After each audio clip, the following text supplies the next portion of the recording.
Very good afternoon to all of you. I, Dr. Sanjib Pattnaik, welcome all of you to our session, which is based on the process and capacity analysis. Now, this process and capacity is a part of operations. That means, while designing operations, we try to have a glance at the process as well as the capacity. Our paper, which we are discussing right now, is operations management, which has been coded as MMPO003.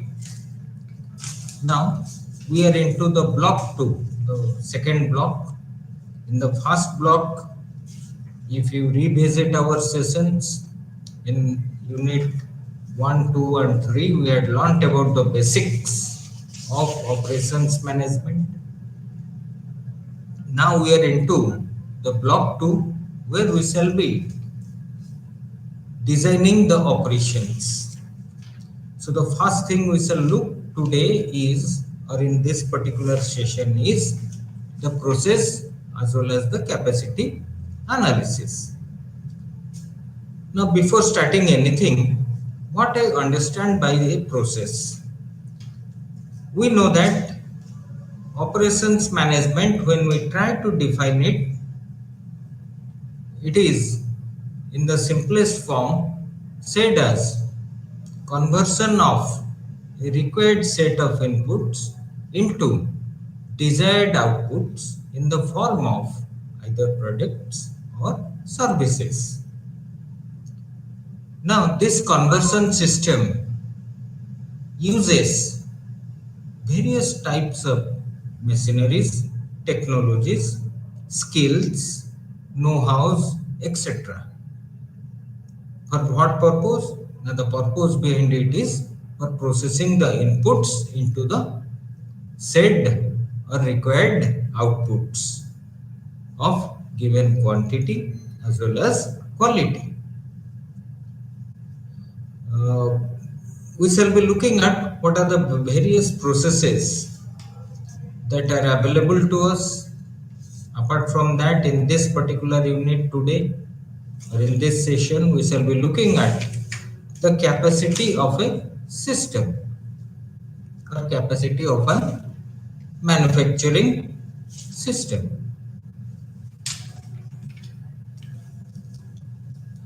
Let us begin with the capacity planning. Uh, when we go for producing any item, we try to set up a particular plant or manufacturing facility or industry, and whatever are the machineries or the technical know-hows or the skill sets that are being used will be used for a fair length of time. Now, it is not always that we'll be changing the whole capacity that we have set up, or the manufacturing or the operation process we have set up every now and then, because it will have a huge burden on the company's funds, and it is also impossible. That kind of funds is very difficult for an organization to arrange or to become sustainable. So we set up the capacity in such a way that it will satisfy the requirement of the customers for a given length of time or a fair period of time in the future.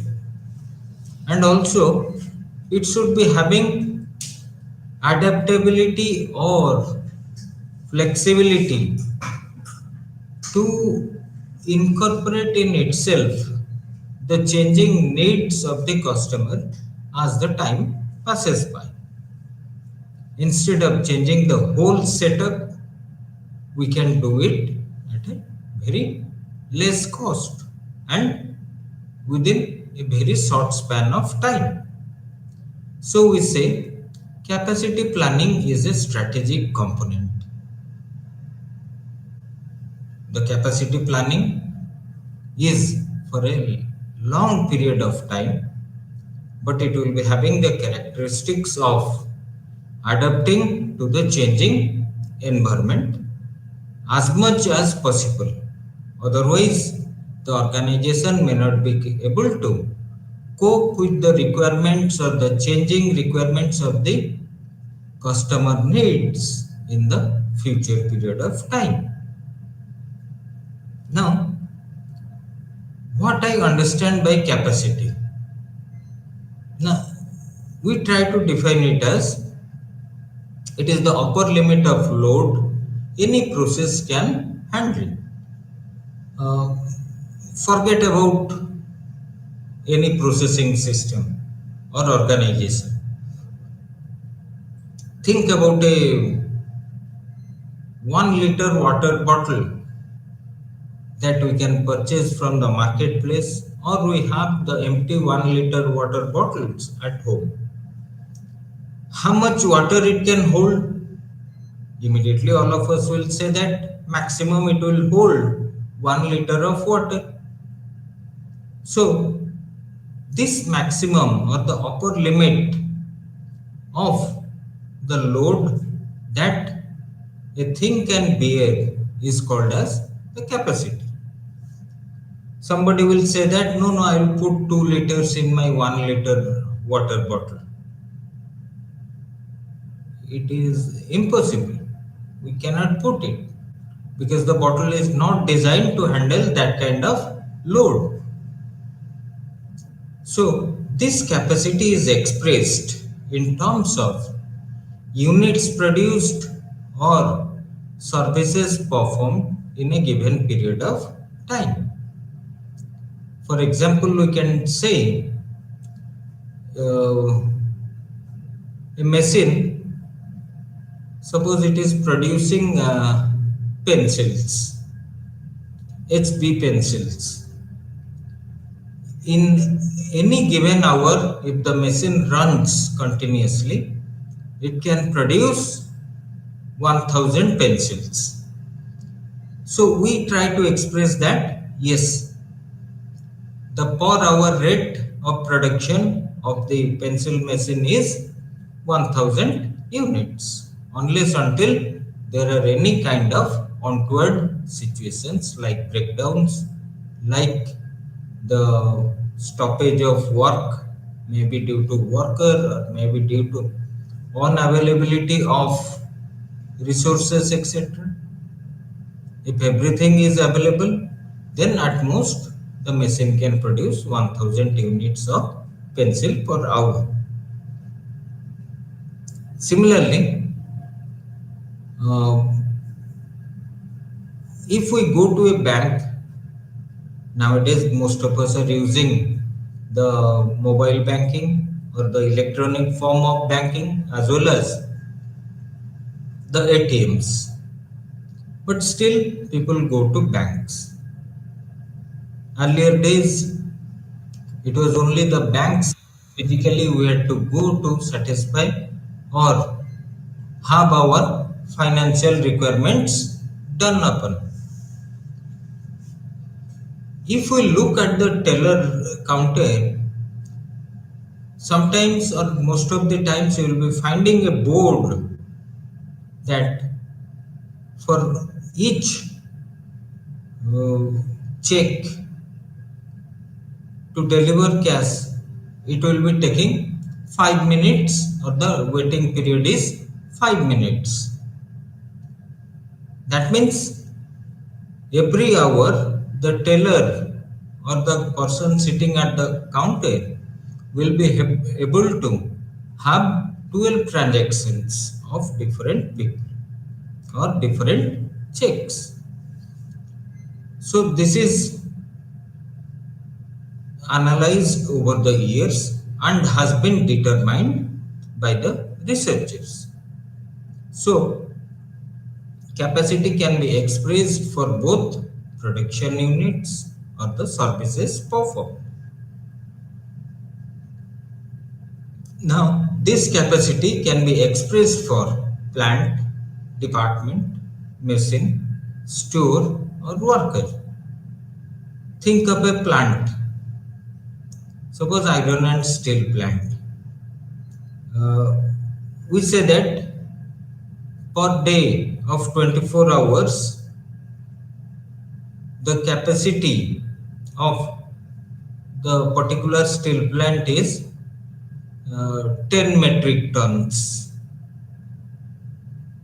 Immediately we know that if we run the steel plant for 24 hours at a stretch, then we will be getting 10 metric tons. Now come to a department. How many services the department can handle? If you look at services department, we'll be talking about how many services can be performed by that department. Machines. We took just now the example of a pencil producing machine. Suppose we say per hour the production rate or the capacity of the machine is 1000 units. That means the machine is capable to produce 1000 units. A store. Here we think in the lines of suppose how many units or how much quantity of raw material can be kept in the store, or how many finished items can be held in the store. Similarly, think about a worker. For a given shift of 8 hours, how many units can be produced by the worker? That represents the capacity of the worker. Now, sometimes the organization go unbalanced in terms of capacity. That means out of balance capacity. So, what it is the unbalanced capacity? Now, it is a deviation or a gap between the current and the desired capacity. Um, we can have this unbalanced capacity in two ways. One is overcapacity, another one is undercapacity.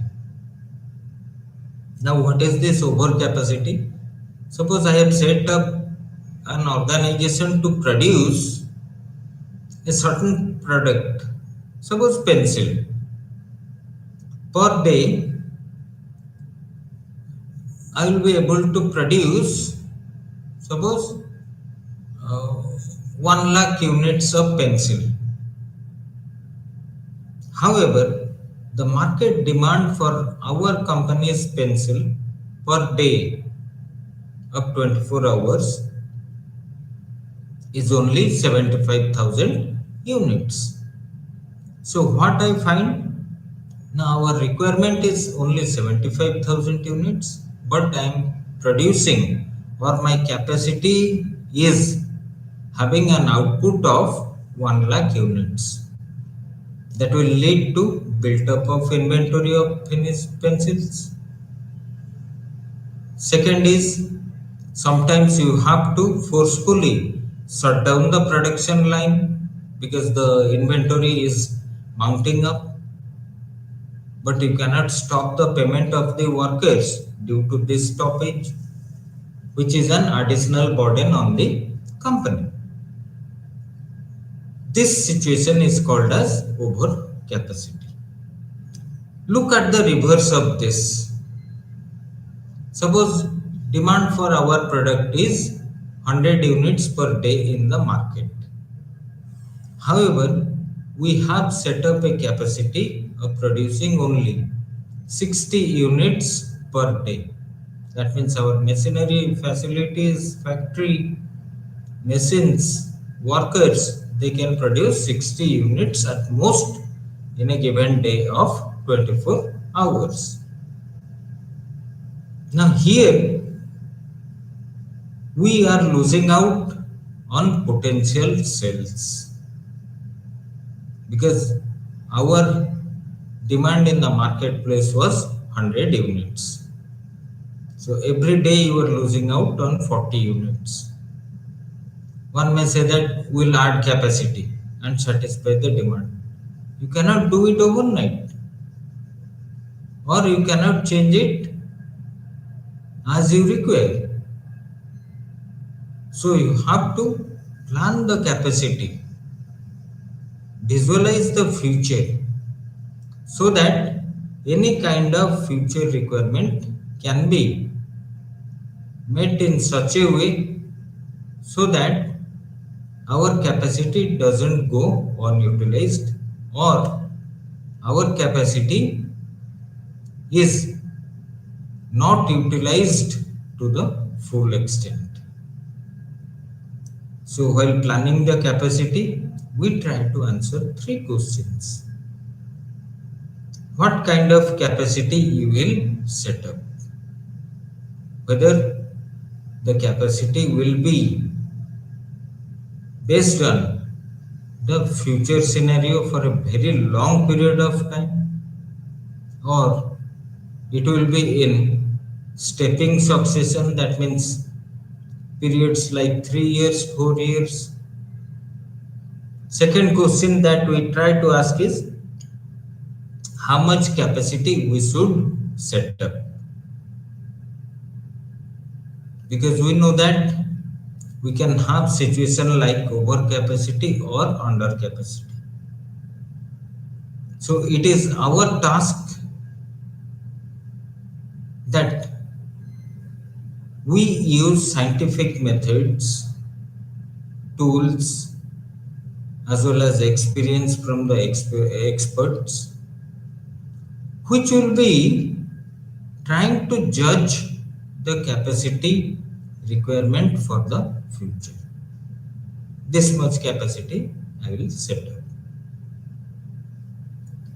Third question we try to answer is, when shall we add capacity? Suppose we are an ongoing organization. So when to add capacity? Is the current juncture the proper time for adding the capacity, or shall we go for another 2-3 years afterwards in the future we'll add capacity?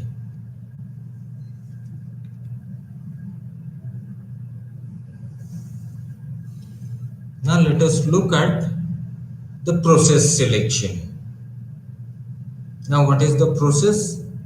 Now it is the central part which converts or makes the inputs become the outputs or more usable form.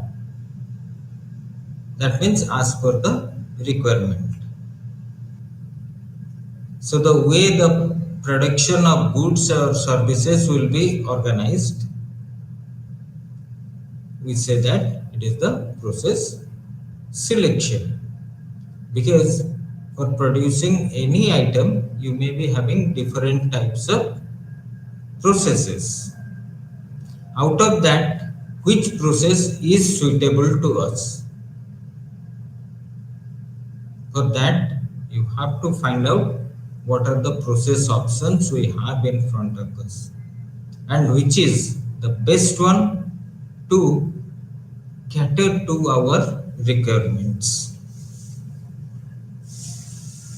Now, this process selection and capacity planning both combinedly influence the system design. Now, when does this process selection arises? When shall we scout for the different type of processes so that one of the best one can be chosen for our organization? The first we find is at the time of planning new product and services. So when new product and services are there, existing processes or ideas about existing processes may not be available. So you have to uh, decide how to select a proper process which can adapt itself to produce this new product as well as services. Now, the process selection decision also arises when there are technological changes. Uh, think about a car manufacturing company. In earlier days, we know that all of the car manufacturing companies they were going by mostly diesel or petrol line of production. Later on, the CNG form, compressed natural gas form, was introduced. However, it did not caught on with the customers. It was not so readily accepted by the customers. Now, what the car manufacturing companies are doing or have done, now they have set up a selection process, a process selected which will be producing the electric vehicles or the electric power driven cars. Now, this particular technology of electric cars is definitely different from the technology for the fuel driven cars like diesel engines or the petrol engines. So this requires a complete changeover of the process. Now the third is the competitive pressure. Now, whoever are the competitor of ours in the marketplace, whether they are adopting new technology, new skill set, new technical know-how, etc., which may be eating away into our market share. So there we think of changing the process or the production process. So we go for process selection. This process selection is influenced by process strategy. Now, when we say process strategy, it talks about the capacity intensity and process flexibility. The process capacity intensity tells us about how much capacity we are utilizing, and the process flexibility tells us how much adaptable we are to the changing requirement of the customers. That means to in order to produce product and services which will cater to the consumers in the marketplace, how a process can adapt to it.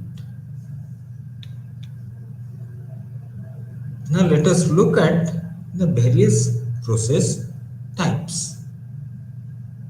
In general, all of us agree that there are five basic type of processes. What are the processes? Now, before showing the processes, let me give an example. Then we'll go into the various processes. Uh,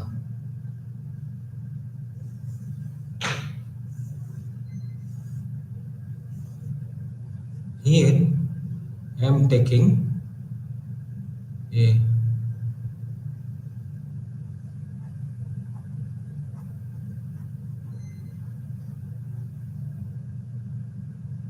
tailor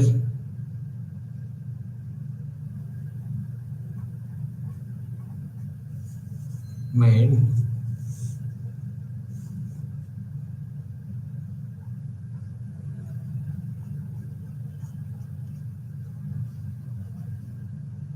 shirt.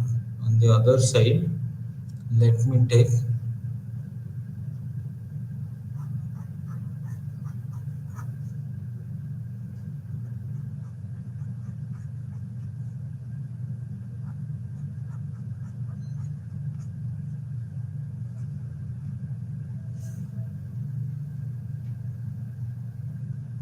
all of us know about this. Think about now a tailor-made shirt or a ready-made shirt. In tailor-made shirt, we purchase the cloth, go to a tailoring shop,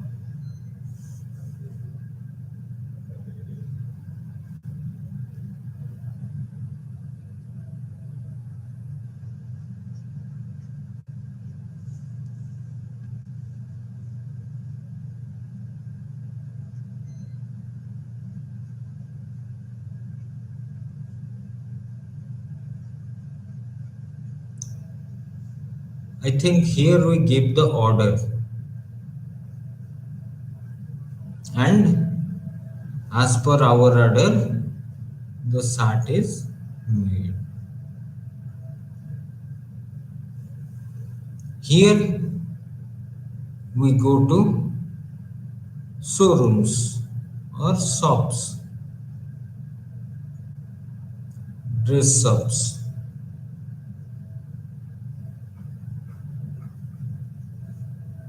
There you will find some particular sizes.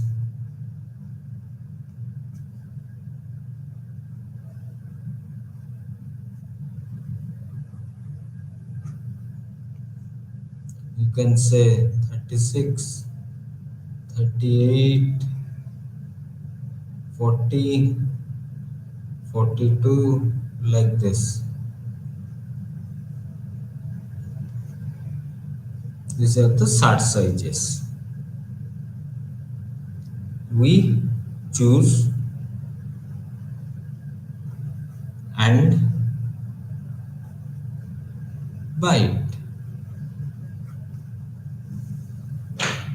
Now look at the two sides. We are talking about the same shirt we can have. One is here the sizes are particular, but here I can order suppose size 37 half. This can be done, but here we cannot have it. Have you ever seen a tailor uh, stitching a shirt and keeping it for sale? The answer is no.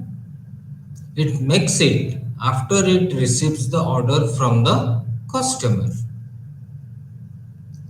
And based on the customer's order sizes, the shirt is made. Go to a ready-made shirt.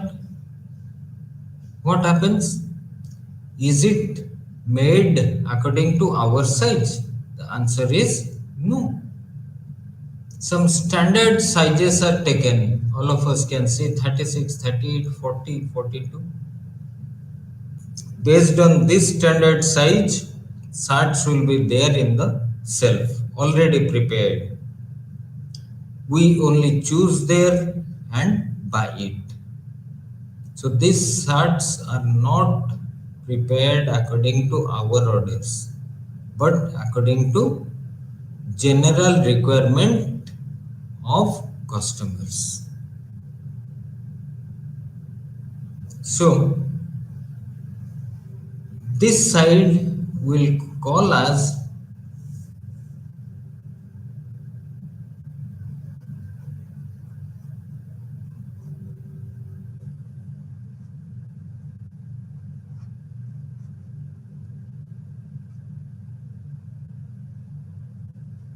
standardized, sorry,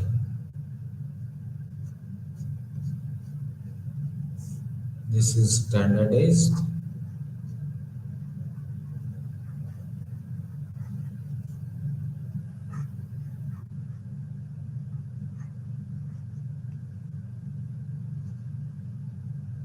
and this is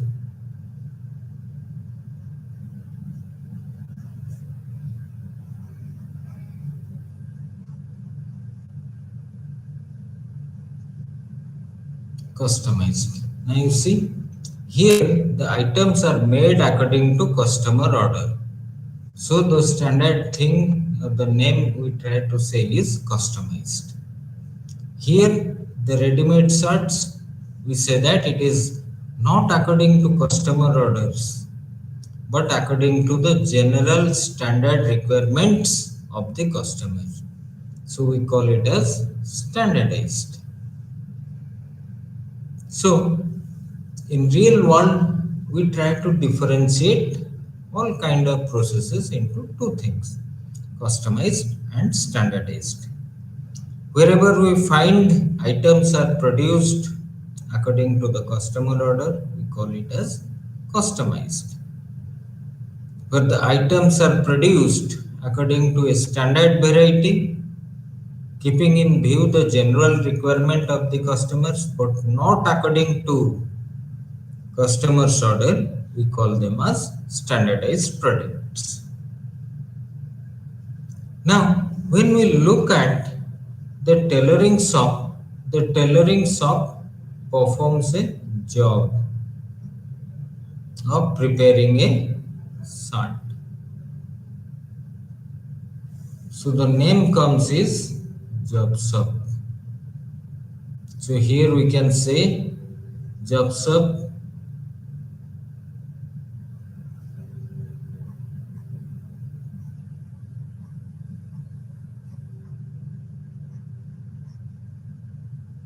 are customized examples.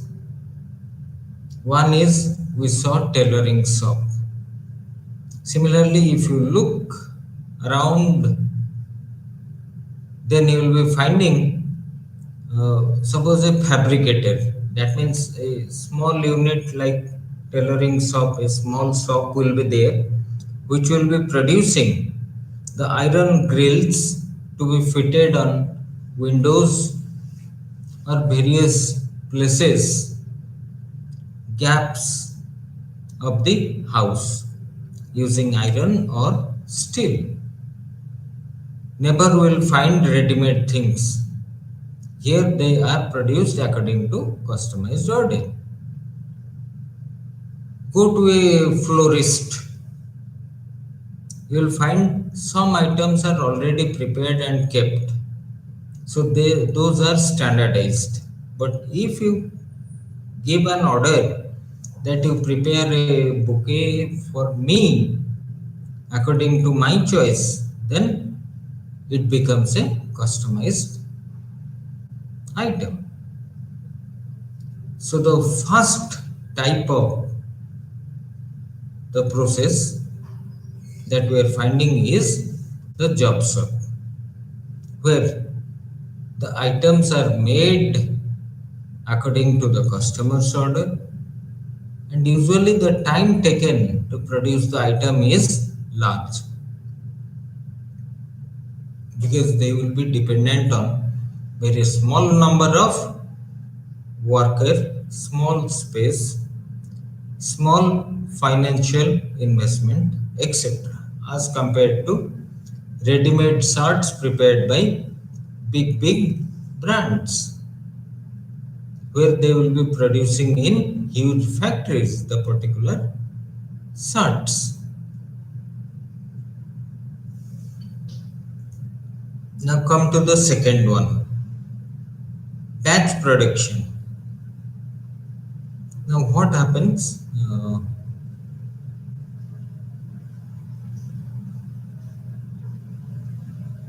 There are companies like, if you look at a medicine strip or medicine bill, definitely you will be finding a particular word which is or has to be mentioned is batch number. What I understand by that?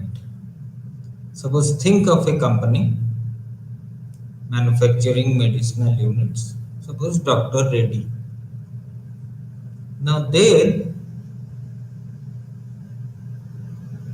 suppose it is having only two factories in India, and I presume it will be not producing less than 500 different varieties of medicine.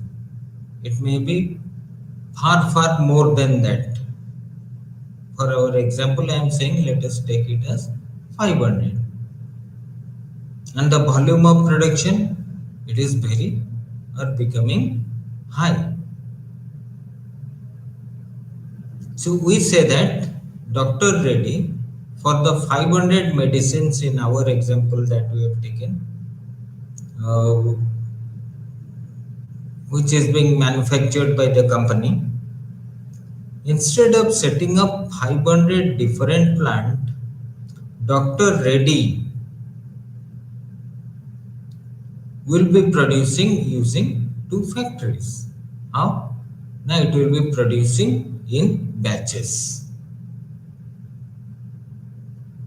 That means each batch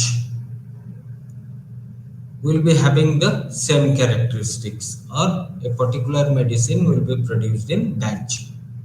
After that, the batch type will be changed and some other medicines will be made. So, when you are talking of batch production system, we are talking of limitation of variety. In jobs of variety was infinite. As many people the tailoring master will prepare that many type of shirts. But in batches, the number of or the volume of production in a given period of time starts reducing or is reduced. And variety is also large.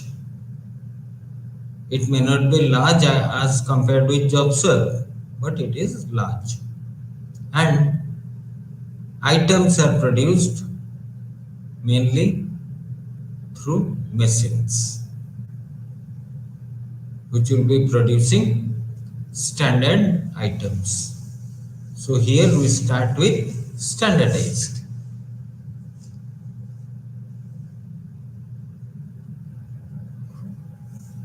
Then we come to the third one, assembly lines.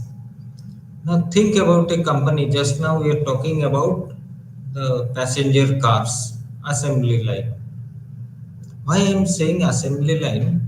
Suppose if we visualize or have a chance to look at the inside of a factory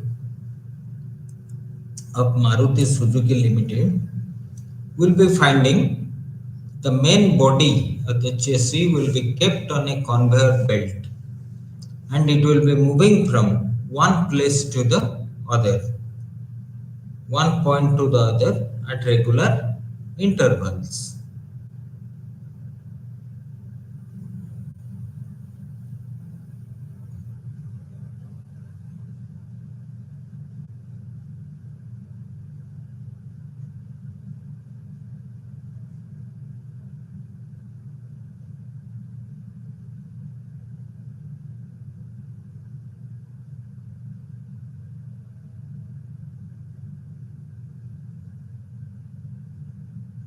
We are talking about the Maruti Suzuki company.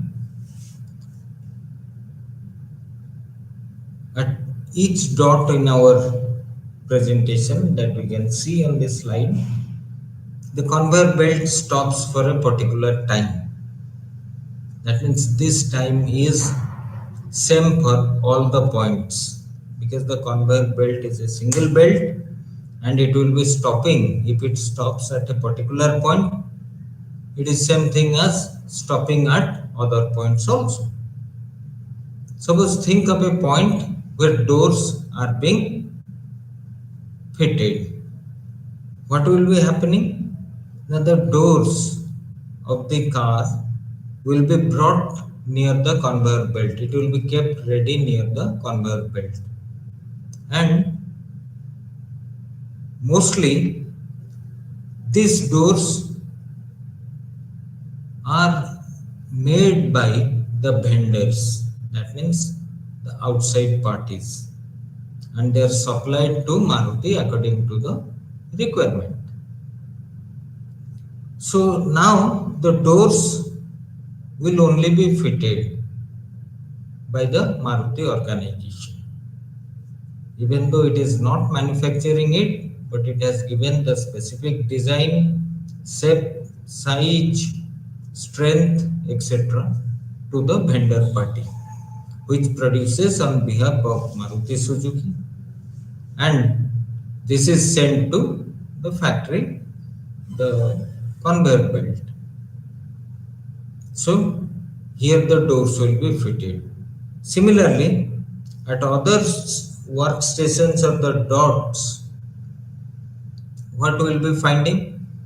Now at some places the glass window, the front vision glass or the front glass we can say will be fitted. Maruti doesn't produces the glass. It will be asking its vendor that you supply the glass of this shape and size and quality. And this glass only will be fitted or assembled at the said workstation or the point on the conveyor belt. So the conveyor belt is the assembly, the line, and the items are usually brought from the vendors and assembled to the main body which is being manufactured. So this one is a standardized process where repetition of work goes on. How? Now through assembly lines. Other examples we can think, if we look around, mobile phones, the computers, the bicycles, the motorcycles, etc. Now come to the fourth one. Think of a company called as NALCO, National Aluminium Company, which produces aluminium. The name itself is saying aluminium.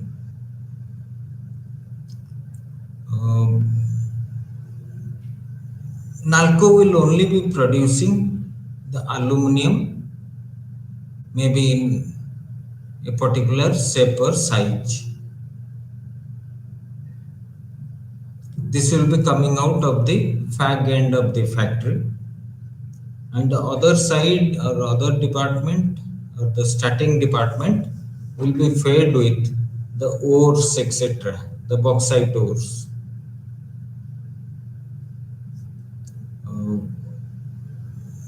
This gets converted into aluminium through the particular process. Here the variety is very less. Simply here we can say NALCO produces only aluminium, so variety is 1. But think about the volume. These factories will be producing in very huge volume, and the work will be going on 24 hours a day, 7 days a week, and 52 weeks in the year. That means it will be running all throughout, unless until there is stoppage due to some kind of happenings. So we call this particular type of process as continuous process, which is also standardized. Finally, we look at the fifth one, which is just we call as a exploded version of JobSub or big brother of JobSub. So immediately we can think it is a customized process. For a project, let us take the example of a national highway project in India between two points.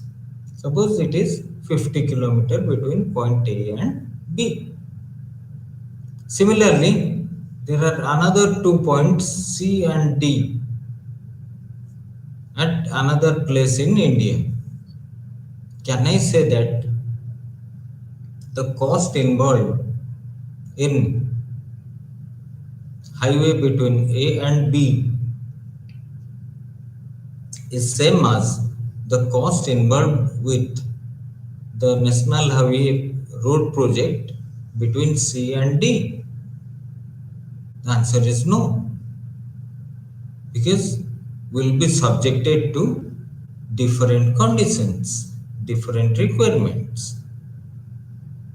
So we have to look at what the customer wants, and accordingly we shall be doing the work.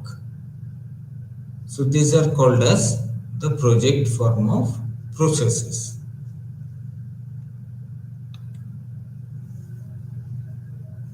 Looking at capacity planning, we had discussed in the beginning, capacity will define how much is the maximum load a machine can be able to operate at or produce or can handle. Now, this capacity planning depends on future growth, expansion, market trends, sales forecasting, etc. So, when we set up capacity, always we should keep an view on the future. What is going to happen in the future? For a product where the demand is stable, there the planning part is very easy. However, here we can say uh, in the real world there is nothing called as stable demand. The demand is always subjected to various conditions which may change it. So we are in a uncertain world or unstable world. So there the capacity planning becomes difficult. We had seen the overcapacity as well as undercapacity.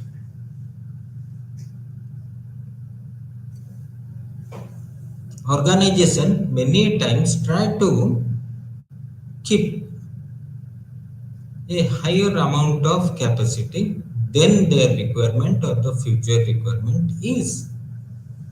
The reason behind that is uh, uh, we can say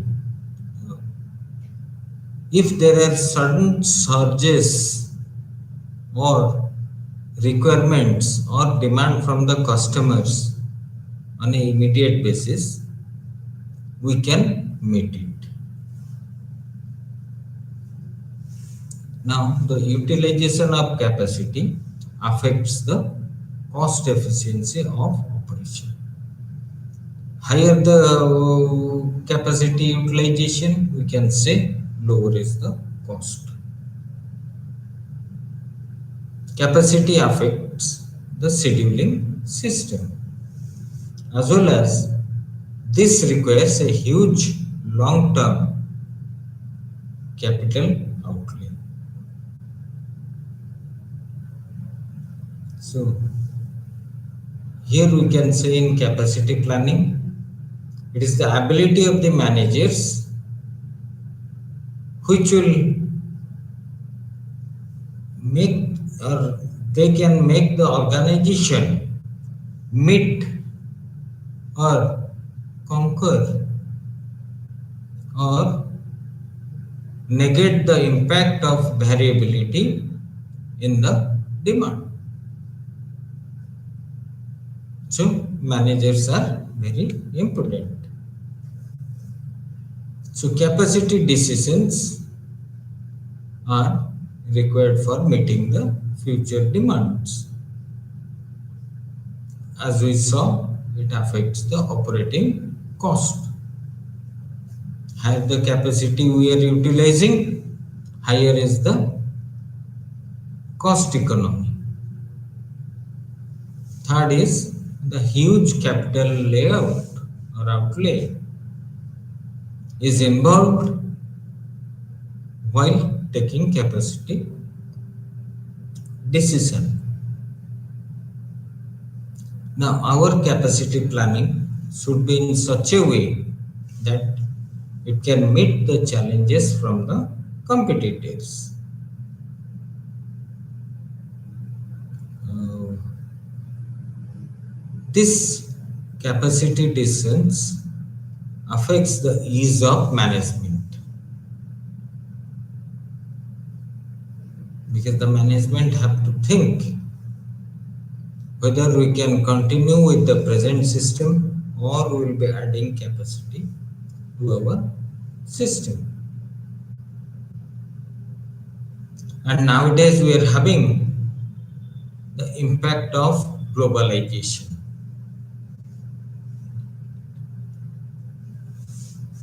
Now, how can we measure the capacity?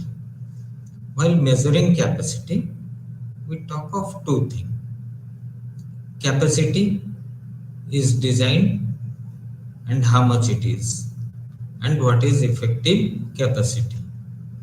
So when it is design capacity, we say it is the maximum output rate in a period of time. Suppose we say in every hour a machine can at most produce 100 units. So the maximum output rate here is 100 units, or the design capacity is 100 units. Effective capacity. Now we know that 100 items can be produced by the machine in a particular 1 hour.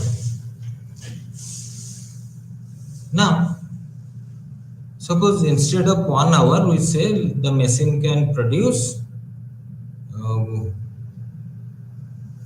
in a shift of 8 hours 100 units. Now, in a shift of 8 hours, the worker who are running the machines, the machine temperature, etc., do they not require some rest? That means some kind of allowances. Yes. So, under ideal conditions, that means taking about the machine requirements as well as the worker requirements in terms of rest, stoppages, etc. Whatever is the capacity we have is called as the effective capacity. Design capacity is the maximum one, which doesn't considers the allowances. Now here we talk of two things, efficiency and utilization.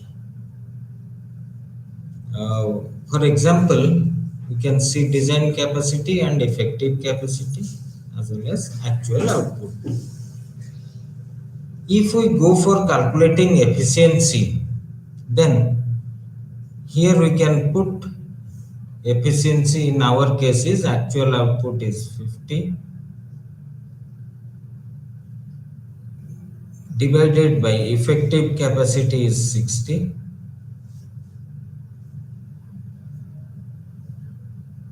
into 100.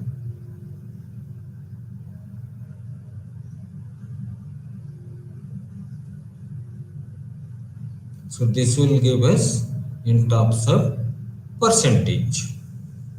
So if I work this out, this becomes 16.5 67 into 5, that is somewhere around 85% we can say. Similarly, utilization is actual output 50 divided by design capacity, that is 70 into 100, which will leave me around something 78%.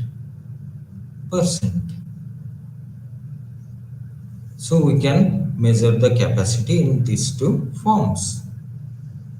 So while developing capacity strategies, we design flexibility.